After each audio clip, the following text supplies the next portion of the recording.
ട്രെയിനിൽ യാത്ര ചെയ്യുകയായിരുന്ന തലശ്ശേരി സ്വദേശിയായ വയോധികയുടെ മാല പൊട്ടിച്ച് രക്ഷപ്പെടാൻ ശ്രമിച്ച അസം സ്വദേശിയാണിത്. ഓടുന്ന ട്രെയിനിൽ നിന്നും പുറത്തേക്ക് ചാടി രക്ഷപ്പെടാൻ ശ്രമിക്കുന്നതിനിടയിൽ പരിക്കുമേറ്റു.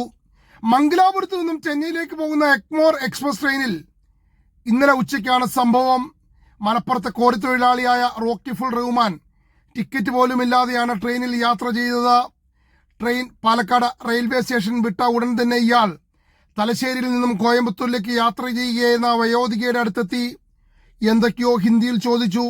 ഹിന്ദി അറിയില്ല എന്ന് പറഞ്ഞ ഉടൻ തന്നെ ഇയാൾ വയോധികയുടെ കഴുത്തിൽ കിടന്ന 5 പവൻ മാല പിടിച്ചു വലിച്ച് പൊട്ടിക്കുകയായിരുന്നു.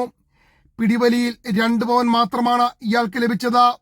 യാത്രക്കാർ ബഹളം വെച്ചതിനെ തുടർന്ന് ഓടുന്ന ട്രെയിനിൽ നിന്നും ഇയാൾ പുറത്തേക്ക് ചാടി. യാത്രക്കാർ ട്രെയിൻ ചങ്ങല വലിച്ച് നിർത്തിയെങ്കിലും ഇയാളെ കണ്ടെത്താനായില്ല. തുടർന്ന് റെയിൽവേ പോലീസ് അന്വേഷണം നടത്തുമ്പോൾ കഞ്ചിക്കോടിനും വാളയാറിനും ഇടയിൽ കാടിനോട് ചേർന്ന പരിക്കേറ്റ നിലയിൽ റഹ്മാനെ കണ്ടെത്തുകയായിരുന്നു. ഓൺലൈൻ റമ്മി കളിച്ച് നഷ്ടപ്പെട്ട പണത്തിന് പകരം കണ്ടെത്തുന്നതിന് വേണ്ടിയാണ് ഇയാൾ മാല പൊട്ടിച്ചതെന്നാണ് റെയിൽവേ പോലീസിനോട് പറഞ്ഞിരിക്കുന്നത്. ഗുരുതരമായി പരിക്കേറ്റ റഹ്മാനെ തൃശൂർ മെഡിക്കൽ കോളേജ് ആശുപത്രിയിലേക്ക് മാറ്റിയിട്ടുണ്ട്.